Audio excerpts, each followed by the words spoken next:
mind, when Prophet ﷺ intercedes and Allah says, ask, and he says, my ummah, all of this is happening right there and then. Jahannam is brought. Allah descends. The angels are carrying the thrones. The books are spread above us. We know there are records. Angels are going to different people. Yeah, and it's the court.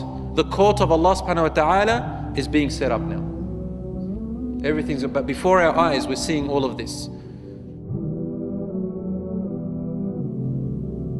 Above us, we see books. Just before the books are brought, Allah says in the Quran, وَجِيءَ يَوْمَئِذٍ بِجَهَنَّمَ وَجِيءَ يَوْمَئِذٍ بِجَهَنَّمَ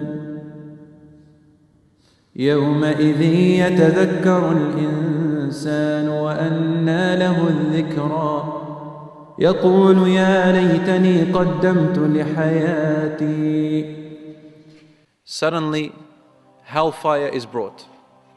Ji means someone brings it.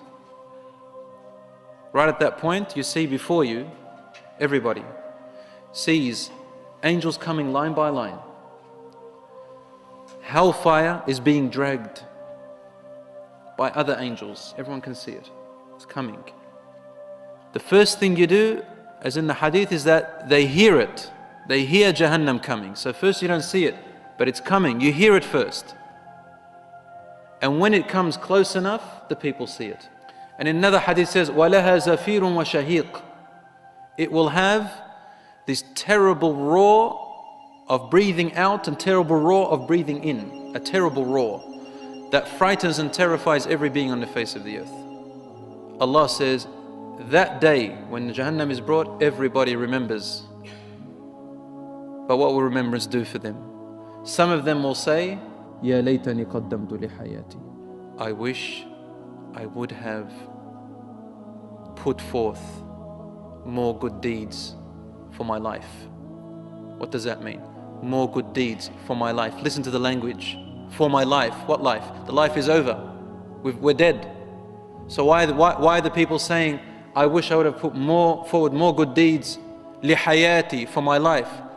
Because that's when we will really know and understand, those who didn't believe and those who had doubts. That day you will know that the life we were living here is not the life. The real life is where you're going to go next. The life is in Jannah. In Jannah.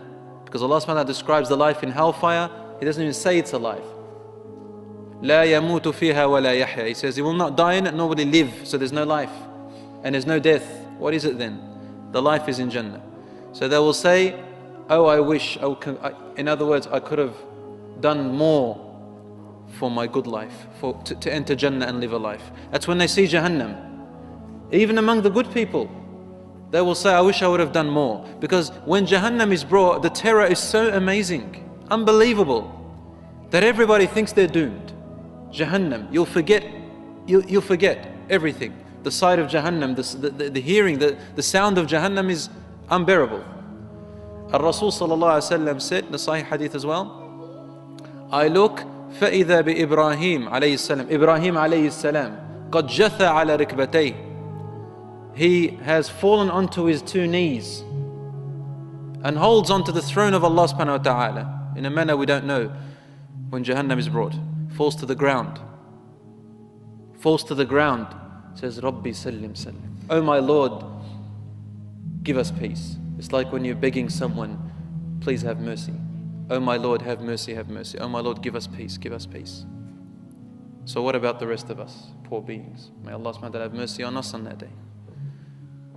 وَلَهَا زَفِيرٌ وَشَهِيقٌ. It has a breathing outwards and inwards. This zafir and shahiq, why is it breathing this way? First of all, to terrify. And number two, it's hungry and viciously wanting to eat those who are criminals. And with this exhalation, inhalation, it's producing words. Words as it's, you know, when a person breathes in and out and is talking outwards, talking inwards, as it's taking breath in and out, that's how Jahannam is talking while it's breathing out and talking while it's breathing in, saying, where are the criminals? Where are the sinners? Where are the disobedient? Where are those who challenged Allah? Where are they? I'm hungry. In another hadith it says that when Jahannam is brought, it starts coming closer. And the eyes of the kuffar, of the disbelievers who refuse to believe in Allah subhanahu wa ta'ala, from the heat of Jahannam, their eyes explode. The heat. In the hadith it states that when it's about 1,000 years journey away from them, 1,000 years journey away from them, the heat reaches the eyes and the eyes explode. However, for the believers, Allah subhanahu wa ta'ala states again in an ayah, I'm saying again, meaning I'm reciting it again to you, وَتَتَلَقَّاهُمُ الْمَلَائِكَةِ, about the believers, هَذَا يَوْمُكُمُ الَّذِي كُنْتُمْ تُعَدُونَ. As for the believers, the angels grab them and they protect them and they calm them down. The calming down is happening at that moment. Angels running to believers, angels running to disbelievers, like that. Angels coming line by line. What are they here for? What's going on? They run to people. And you find some of them comforting and some of them bringing bad news. Some of them giving good news, some of them giving bad news. And you see light emanating and darkness going less, and people start to see what's happening. Some hadith state that the color of Jahannam is not red, nor is it white, but black. Although one hadith is weak about that, the other hadith strengthen it, that its color is not red, it's a dark color. There's no light in there. And there are, a hadith came in Bukhari and Muslim that 70,000 angels, 70,000, will be the ones pulling or bringing Jahannam on that day. Let me just remind you, when the Prophet ﷺ intercedes and Allah says, ask, and he says, my ummah, all of this is happening right there and then. Jahannam is brought. Allah descends. The angels are carrying the thrones. The books are spread above us. We know there are records. Angels are going to different people. Yeah, and it's a setup. The court of Allah subhanahu wa ta'ala is being set up now. Everything's, but before our eyes we're seeing all of this. At that point, every person says, I don't know my father or my mother or my wife or my husband or my children, I only know myself. I just want myself. I am ready not to give even one hasana away. I can't afford it. That's how terrifying it's going to be. 70,000 angels bring Jahannam. How do they bring them? How do they bring them? The hadith states that the 70,000, they hold Jahannam back. So they're grabbing it. Allah says in the Quran, when it sees them from a far distance, فَإِذَا رَأَتْهُم مِّن مَّكَانٍ بَعِيدٍ, when it sees them from a far distance, سَمِعُوا لَهَا تَغَيُّظًا وَزَفِيرًا, as in the Quran. This is an ayah in the Quran. They hear a terrifying roar and a terrifying inhalation and exhalation. And then it begins to attack. It begins to wanting to attack, like a vicious lion, a wild, hungry lion, but Jahannam. And these 70,000 angels, did I say 70,000 angels? I meant 70,000 leashes, like ropes. On every rope there are 70,000 angels. ويؤتى بجهنم, Rasul صلى الله عليه وسلم said, ويؤتى بجهنم ولها 70,000 زمام. It has 70,000, like ropes or leashes. We don't know what these ropes look like, but they're like ropes that angels hold on to control Jahannam, like a beast. 70,000 زمام, ألف زمام. مع كل زمام, hadith of the Prophet صلى الله عليه وسلم, مع كل زمام 70,000 ملك يجرون. 70,000 angels on each rope, carrying it along. And in the hadith, in another hadith, they are controlling Jahannam. So it doesn't, if they let go, it'll eat everyone. So they pull it back. So that's 70,000 times 70,000. You calculate.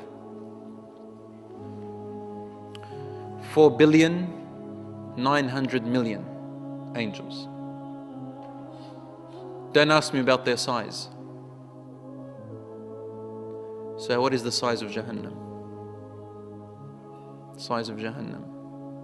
We're going to talk about that in later classes to come, but because we just want to try and sort of let you understand the reality of that moment before I go on, I'll just give you one hadith. That the Prophet ﷺ was walking, this is Sahih hadith in Bukhari and Muslim. He was walking with his companions and then they heard a rumble, like an earthquake. Rumble. This rumble was strange. The Prophet ﷺ became pale and said to them, "This is a stone thrown into Jahannam 70 years ago." Stone dropped into Jahannam 70 years ago. Now it reached the bottom, and this is the rumble you hear. Don't ask me about the gravity in Jahannam. Don't ask me about the laws of physics in Jahannam, I don't know. 70 years, according to our calculations on earth, the stone took to reach the bottom of Jahannam. Now, so if there was gravity from the moon to the earth and you dropped a stone, it wouldn't take 70 years. It'll take much less than that. For a rocket from the moon to earth with thrusts, if there was a rocket from space with thrusts, how long does it take to reach the earth? So Allahu A'lam.